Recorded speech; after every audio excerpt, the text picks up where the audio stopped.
নমস্কার বন্ধুরা, উমার সংসার চ্যানেলের আরও একটি নতুন পর্বে আপনাদের স্বাগত জানিয়ে শুরু করছি আজকের পর্ব। আশা করি আপনারা ভালো আছেন, সুস্থ আছেন। বন্ধুরা, আজকের পর্বের আলোচ্য বিষয় শ্রী শ্রী জগন্নাথ দেবের রথযাত্রা। 2025 সালে প্রভু জগন্নাথ দেবের রথযাত্রা ও উল্টো রথযাত্রা কবে অনুষ্ঠিত হবে? পঞ্জিকা অনুযায়ী রথযাত্রা ও উল্টো রথযাত্রার তারিখ ও সময়সূচি।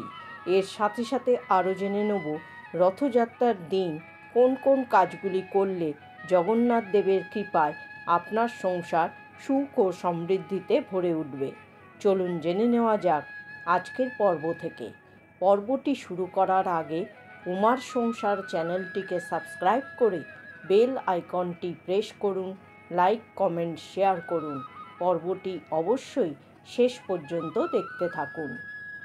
সনাতন ধর্মের এক অন্যতম প্রধান ধর্মীয় উৎসব হল রথযাত্রা, যেখানে লক্ষ লক্ষ ভক্তরা সুসজ্জিত রথে দেবতাদের শোভাযাত্রা দেখতে সমবেত হন। ভারতের উপকূলীয় রাজ্য উড়িষ্যায় এই রথযাত্রা বিশেষভাবে পালিত হয়। সেই সাথে পশ্চিমবঙ্গ এবং সারা দেশ জুড়ে রথযাত্রা ধুমধামের সহিত অনুষ্ঠিত হয়। আষাঢ় মাসের শুক্লপক্ষের দ্বিতীয়া তিথিতে রথ উৎসব হয়ে থাকে। এই দিন দাদা বলরাম ও বোন সুভদ্রাকে নিয়ে পরপর 3টি সুসজ্জিত রথে চেপে গুন্ডিচা মন্দিরে মাসির বাড়ি যান জগন্নাথ দেব। সেখানে 7 দিন থাকার পর ফিরে আসেন নিজের মন্দিরে। এই যাওয়ার দিনকে বলা হয় সোজা রথ, আর ফিরে আসার দিনকে বলা হয় উল্টো রথ। এবার জেনে নেওয়া যাক 2025 সালে শ্রী শ্রী জগন্নাথ দেবের রথযাত্রা উৎসব কবে অনুষ্ঠিত হবে।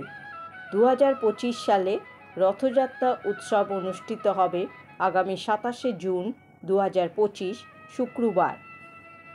দ্বিতীয়া তিথি শুরু হবে 26শে জুন 2025 বাংলায় 11ই আষাঢ় 1432 বৃহস্পতিবার দুপুর 1:18 থেকে এবং দ্বিতীয়া তিথি শেষ হবে 27শে জুন 2025 বাংলায় 12ই আষাঢ় 1432 শুক্রবার দুপুর 1:28 মধ্যে। এবার জেনে নেব 2025 সালে শ্রী শ্রী জগন্নাথ দেবের উল্টো রথ কবে হবে। পঞ্জিকা মতে 2025 সালে উল্টো রথ অনুষ্ঠিত হবে 4 জুলাই 2025 বাংলায় 19শে আষাঢ় 1432 শুক্রবার সন্ধ্যা 6:49 মধ্যে।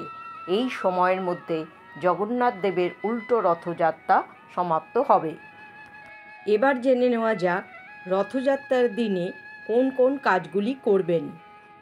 রথযাত্রার দিনটি অত্যন্ত পবিত্র একটা দিন হিসেবে শাস্ত্রে উল্লেখ করা হয়েছে। এই দিন বাড়িতে যত প্রকার মাঙ্গলিক কাজ রয়েছে তা করতে পারলে গৃহে সুখ শান্তি বজায় থাকে। রথযাত্রা একটি বিশেষ পুণ্যতিথি। রথ হল জয়ের প্রতীক। রথ দেখলে আধ্যাত্মিক জ্ঞান বৃদ্ধি পায় এবং রথ টানলেও মেলে অনেক উপকার। তাই রথযাত্রার দিন রথের দর্শন করা অত্যন্ত শুভ বলে মানা হয়। এই দিন রথের রশি অর্থাৎ রথের দড়ি ধরে টানা খুব শুভ লক্ষণ। রথযাত্রার দিন জগন্নাথ দেবের ব্রত করা প্রয়োজন। এতে জীবনে সুখ শান্তি বজায় থাকবে। এছাড়াও বাড়িতে নারায়ণ থাকলে এই ব্রত পালন করতে পারেন। এই দিনে গঙ্গা স্নান করার রীতি বহুদিন ধরে প্রচলিত, তাই এই দিন গঙ্গা স্নান করতে পারেন। এই দিন যে কোনো শুভ কাজ করুন, যেমন ভিত পূজা থেকে শুরু করে গৃহপ্রবেশ বা যে কোনো নতুন দোকান কিংবা নতুন অফিস উদ্বোধন বা কোনো নতুন ব্যবসার কাজ শুরু করতে পারেন। রথযাত্রার দিন যদি কেউ নিজের শ্রম এবং অর্থ জগন্নাথ দেবকে অর্পণ করেন তাহলে খুব পুণ্য লাভ করা যায়। রথযাত্রার দিনে বাড়িতে গাছ লাগান, এটি অত্যন্ত শুভ কাজ বলে বিবেচিত হয়। শারীরিক ও মানসিক দুঃখ কষ্ট থেকে মুক্তি পেতে রথযাত্রার দিনে জগন্নাথ দেবকে তুলসীর মালা নিবেদন করুন। তুলসী জগন্নাথ দেবের সবচেয়ে প্রিয় জিনিস। 108টি তুলসী পাতা দিয়ে মালা গড়ুন, তবে তুলসী পাতা ছেদ করবেন না। তুলসী পাতার ডগাগুলিকে বেঁধে বেঁধে এই মালা তৈরি করতে হবে। 108টি পাতা না থাকলে 54টি পাতা দিয়ে মালা তৈরি করতে পারেন। তৈরি মালা জগন্নাথ দেবের গলায় পরিয়ে দিন। রথযাত্রার দিন একটা তামা বা পেতলের বাটিতে একটু আতপ চাল, এক টুকরো হলুদ, একটা 1 টাকার কয়েন এবং কড়ি জগন্নাথ দেবের সামনে রেখে দিন। তারপর উল্টো রথের শেষ লগ্নে সেই বাটি সহ সব সামগ্রী কোনো মন্দিরে দান করে দিন। মনস্কামনা পূরণের জন্য এই দিন একটা হলুদ কাপড়ে 11 রকমের ফল, 11 রকমের মিষ্টি এবং 11টা 1 টাকার কয়েন বেঁধে জগন্নাথ দেবের উদ্দেশ্যে অর্পণ করুন। জগন্নাথ দেবের সামনে প্রদীপ জ্বালিয়ে রাখুন।